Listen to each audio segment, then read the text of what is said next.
Halo guys, selamat pagi, siang, sore, dan malam. Hari ini kita melakukan acara adat di perbatasan Timor Leste guys. Tapi sebelum kita lanjut, bagi teman-teman yang belum subscribe, silahkan dukung channel ini dengan cara klik tombol subscribe di bawah video ini dan nyalakan lonceng notifikasinya. Karena di channel ini kita akan berbagi vlog seputaran Pulau Timor guys. Terima kasih. Kita sedikit lagi mau sampai guys. Dan itu adalah rombongan, mereka pakai mobil guys. Jadi mobil dan motor akan parkir di sini saja dan kita akan berjalan kaki ke sana. Jadi ikuti terus video ini.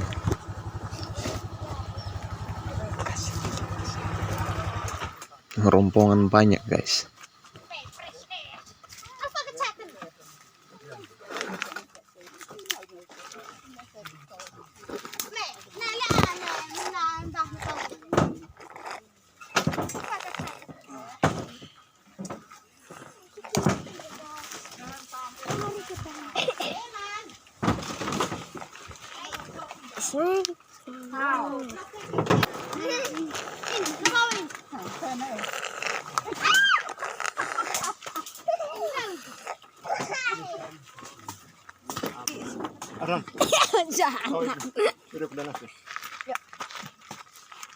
Halo guys, ini periuk-periuknya.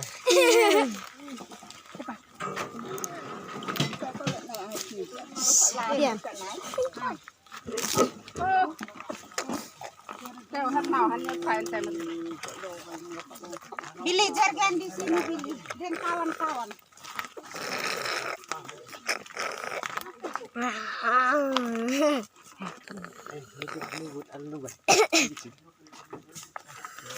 Ayo, Pian.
Ini merupakan makam bersejarah yang tersembunyi dengan 1000 kisah di Pulau Timor.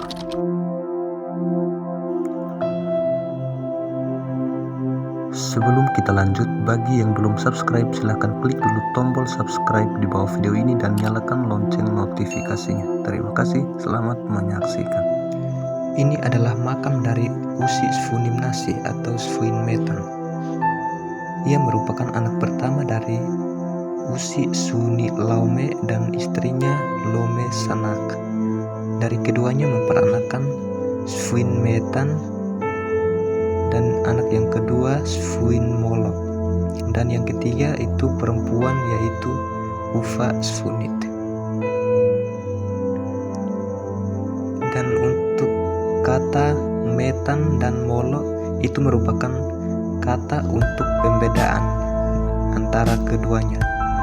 Karena yang pertama Sfuinmetan dan kata metan itu diambil dari bahasa Dawan, bahasa Indonesia yaitu hitam. Karena anak yang pertama memiliki warna kulit hitam, jadi dinamakan Sfuinmetan. Dan anak laki-laki yang kedua memiliki warna kulit putih kekuning-kuningan, maka dikasih nama Sfuin Molo. Molo itu merupakan bahasa Dawan dan bahasa Indonesianya yang berarti kuning. Karena sebelum membedakan keduanya, ketika memanggil Sfunit, keduanya sama-sama pergi menjawab. Maka dari situ keduanya dapat dibedakan menjadi Molo dan Metan. Dan di sini kita akan merilis sejarah dari Sfuin Metan dari semasa hidupnya hingga ia meninggal. Setelah Sfuin Metan, ia beranjak dewasa, ia menikah, dan istrinya itu merupakan putri dari kerajaan Sanak. Ia mengambil kembali istri dari kerajaan Sanak, yaitu Safe Sanak, atau yang biasa sebutan para orang tua Saif Sanak. Dan setelah menikah, mereka mulai tinggal bersama, dan di bagian atas itulah rumah mereka, dan di bagian bawah makam itu merupakan kebun mereka. Setelah membersihkan kebun, lalu tibalah musim untuk menanam. Sekitar bulan Oktober, mereka mulai menanam kebun tersebut. Setelah menanam, usi Sfuin Metan meninggal dan mereka belum memiliki keturunan. Setelah dikubur, tiap hari istrinya Saif Sanak mengurus kebun mereka, dan tibalah musim tofa atau musim membersihkan kebun.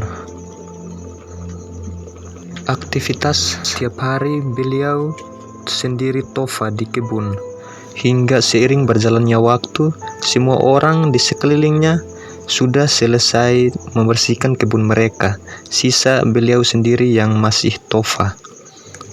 Hingga pada suatu pagi, ketika istrinya kembali ke kebun untuk lanjut tofa, dan ia melihat bekas yang kemarin ia tofa itu berpindah, atau bekas tofanya kemarin bergeser lagi ke depan. Sepertinya ada yang tofa semalaman. Dan beliau hanya berpikir dalam hatinya, siapa yang semalaman datang tofa kebunnya. Lalu ia pun lanjut untuk tofa. Ketika ia lanjut tofa, dan ia melihat ada yang aneh. Di sisi sebelahnya sepertinya ada juga orang yang sedang tofa di situ, tapi tidak ada orang di situ, atau tidak kelihatan orang satupun di sampingnya. Hanyalah rumput yang setelah dicabut disimpan dan kelihatan layu. Dan hal itu terus terjadi hingga waktu sudah senja. Istrinya kembali pulang ke rumah, dan setelah tiba di rumah, ia menumbuk padi untuk persiapan masak besok pagi dan bawa ke kebun. Setelah besok pagi, ia menyiapkan makanan dan sirip pinang serta air minum untuk almarhum suaminya, Usi Sfunimnasi atau Sfuin Metan. Lalu ia kembali pulang ke kebun. Setiba di kebun, ia mulai menyimpan makanan dan sirip pinang itu ke tempat di mana suaminya waktu hidup jadikan tempat duduk itu istirahat kerja. Ia sengaja kembali pulang ke rumah, namun ia sembunyi 10 meter dari tempat di mana ia simpan makanan dan minuman yang ia simpan, untuk melihat siapa yang pergi ke sana untuk makan ketika siang hari atau tengah hari.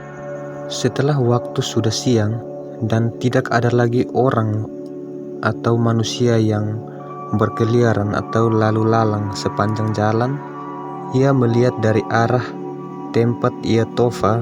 Ia melihat sosok almarhum suaminya yang bangun dari sana, datang menuju tempat yang ia simpan makanan dan minuman tersebut. Ia mengambil air dan minum. Setelah minum, ia mengambil makanan tersebut dan makan.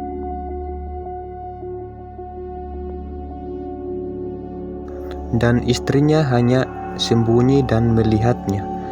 Setelah istrinya melihat ia sudah mau selesai makan, lalu istrinya berjalan pelan-pelan mendekat. di balik pohon yang ia duduk. Setelah mendekat, istrinya langsung memegang almarhum suaminya di bagian lengan. Lalu kata suaminya, "Lepaskan saya dulu, biarkan saya selesai makan. Kira saya tidak lapar kah?" Dan setelah makan, lalu istrinya mengambil sirip pinang dan mereka mulai memakan sirip pinang. Sambil istrinya bertanya, "Kamu pulang?" Lalu almarhum suaminya menjawab, "Iya, saya pulang untuk bantu Tofa agar cepat selesai. Kalau saya tidak pulang, siapa yang akan bantu Tofa kebun seluas ini? Maka saya pulang untuk bantu Tofa biar cepat selesai." Sedangkan banyak orang yang sudah selesai membersihkan kebunnya. Lalu setelah mereka berbincang-bincang dan selesai makan sirip pinang, mereka mulai lanjut untuk Tofa kebun. Dan suaminya pun sudah menunjukkan wujudnya kepada istrinya. Hanya saja orang lain tidak dapat melihatnya. Jadi ketika orang lain berada di kebun mereka atau sepanjang jalan situ, hanya tidak bisa dapat melihat istrinya saja dan berbincang-bincang dengannya, sedangkan mereka tidak melihat suaminya. Dan setelah waktu sudah senja, tiba saatnya untuk pulang ke rumah. Lalu kata suaminya, ia tidak bisa ikut pulang ke rumah. Lalu kata istrinya, "Terus demikian kenapa kamu pulang?"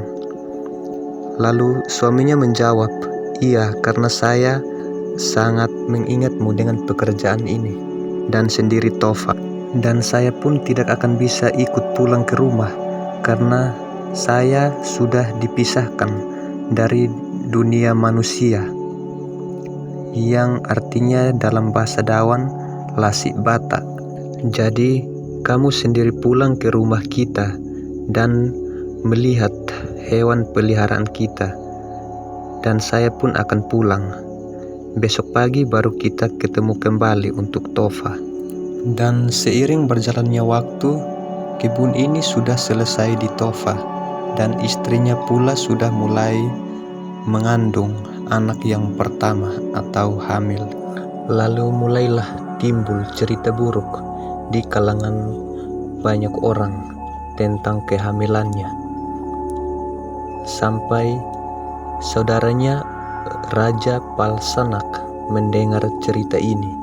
Lalu pada suatu hari ia berpesan untuk pergi ke rumahnya. Setelah sampai di rumahnya, ia bertanya, "Siapa yang menghamilimu?" Lalu saudarinya Saif Sanak menjawab, "Hobae Sfunim Nasi." Dan saudaranya Raja Palsanak berkata, "Iya, kamu pikir kita sudah meninggal akan datang kembali?" Lalu ia mengecam saudarinya, "Awas baik-baik. Kamu pikir kita menjalin hubungan dengan seorang raja, lalu kamu membuat demikian? Jangan sampai kamu membuat saya malu. Nanti saya penggal kepalamu." Dan saudarinya Saif Sanak hanya duduk tunduk dan diam. Setelah saudaranya selesai bicara, lalu ia minta pamit pulang ke rumah. Setelah sampai di rumah, ia memberitahukan hal ini kepada suaminya, Usi Sfunim Nasi, ketika sudah berada di kebun. Setelah itu, kata suaminya, sebentar sore pulang sampai di rumah, pergi ke rumah Usi Palsanak untuk memberitahu dia agar besok pagi ia datang ke kebun untuk kami dua bicara. Dan pada saat itu pun sudah musim di mana untuk menjaga burung pipit agar tidak mengganggu bulir-bulir padi. Lalu ia membuat sebuah pondok di mana bagian atasnya kita bisa naik dan duduk di atas untuk melihat burung-burung yang hinggap. di berbagai sisi kebun. Keesokan harinya, Raja Palsanak sudah bersiap-siap berpakaian kerajaan lengkap dengan pedang, pergi ke kebun untuk menemui Usi Sfunimnasi atau Sfuinmetan. Ketika sampai di kebun, ia memanggil, lalu Usi Sfunimnasi menjawab dari atas pondok. Lalu ketika sudah masuk sampai di dalam pondok, Usi Sfunimnasi menyuruh istrinya untuk mengambil tangga yang terbuat dari bambu agar saudaranya Raja Palsanak atau Usi Palsanak naik ke atas untuk mereka dua duduk sambil bicara di atas sambil melihat burung-burung yang mengganggu bulir-bulir padi. Lalu Usi atau Raja Palsanak mulai naik ke atas. Setelah sampai di atas, ia melihat Usi Sfunimnasi sudah berubah wujud menjadi ular piton yang sangat besar dan menjadi 3 tumpuk di atas pondok. Lalu beliau kaget dan jatuh turun ke bawah, serta pedangnya patah menjadi 2. Setelah ia mendengar jeritan kesakitan dari Raja Palsanak, Usi Sfunimnasi terdengar menguap di atas pondok, lalu berbicara, "Maaf, tadi saya mengantuk dan ketiduran." Lalu ia pun turun ke bawah dan mengobati punggung Raja Palsanak yang terasa kesakitan. Lalu ia mengambil pula pedangnya dan menyatukannya kembali menjadi utuh. Dan pedang tersebut merupakan pedang di mana 1 sarung 7 isi, atau yang biasa sebutan bahasa Dawan Nesitu Tapmese, atau satu sarung 7 isi pedang. Dan untuk ular piton di seluruh Pulau Timor, terutama bagi turunannya dari Usi Sfunimnasi, ketika melihat ular piton sangat menghargainya atau tidak membunuhnya. Karena dari sinilah kisah sejarah. Oke, kita lanjut. Jadi setelah mengobati Raja Palsanak dan menyatukan pedangnya menjadi 1, lalu mulailah mereka berdua berbicara. Dan setelah waktu sudah mulai sore, Raja Palsanak mengajak Usi Sfunimnasi untuk pulang ke rumahnya. Tapi lagi-lagi Usi Sfunimnasi menolak. Lalu Usi Palsanak berkata, "Kenapa tidak bisa pulang ke rumah bersama kami?" Lalu ia menjawab, "Karena kita sudah berpisah dan kita sudah dipisahkan dari alam manusia. Jadi saya tidak bisa ikut pulang ke rumah. Saya pun bisa pulang ke rumah, tetapi ada syaratnya. Dan syaratnya mungkin akan merepotkan kalian." Lalu setelah itu ia menanyakan syaratnya. Lalu setelah ia memberitahukan syaratnya, lalu Raja Palsanak menyetujui syarat tersebut, lalu mulai melakukan acara adat untuk melepaskan kembali hal-hal yang sudah dipisahkan setelah ia meninggal, atau untuk mengambil kembali hal tersebut. Setelah itu ia sudah kembali hidup seperti manusia biasa dan sudah bisa dilihat banyak orang, dan mulai melahirkan anak laki-lakinya yang pertama. Setelah itu anak laki-lakinya yang kedua, dan anak perempuannya yang ketiga, dan ia memiliki 3 orang anak sama seperti mereka saat itu. Dan anak yang pertama setelah menikah baru melahirkan 6 orang anak laki-laki semua, dan dari sinilah keturunannya makin berlanjut menjadi lebih banyak hingga saat ini. Dan untuk anak laki-lakinya yang kedua, ia tidak menikah, dan ia pada saat itu diutus oleh ayahnya untuk pergi berperang di sekitaran Manatutu, Belu, dan dimakamkan di sana, mengukir sejarah di sekitaran sana. Jadi sejarahnya akan kita rilis tersendiri, dan bagi orang-orang asli sana, mereka pasti akan tahu sejarahnya. Oke teman-teman, salam hormat.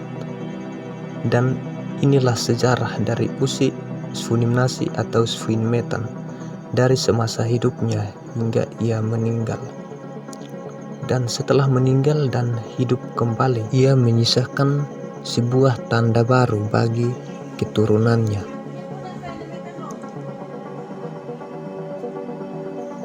Yang dulunya tanda ini awal mulanya tanda yang dibawakan oleh ayahnya, Swin Laume dari Mutis. Tandanya seperti ini, dan ketika ia hidup sampai anaknya Sfunimnasi mati dan hidup kembali, menyisakan tanda baru seperti ini, dan tanda utama tetap berada di bagian atas. Dan jadi tanda ini digunakan untuk semua keturunannya, digunakan untuk cap binatang atau pepohonan, bisa menggunakan tanda plus seperti ini.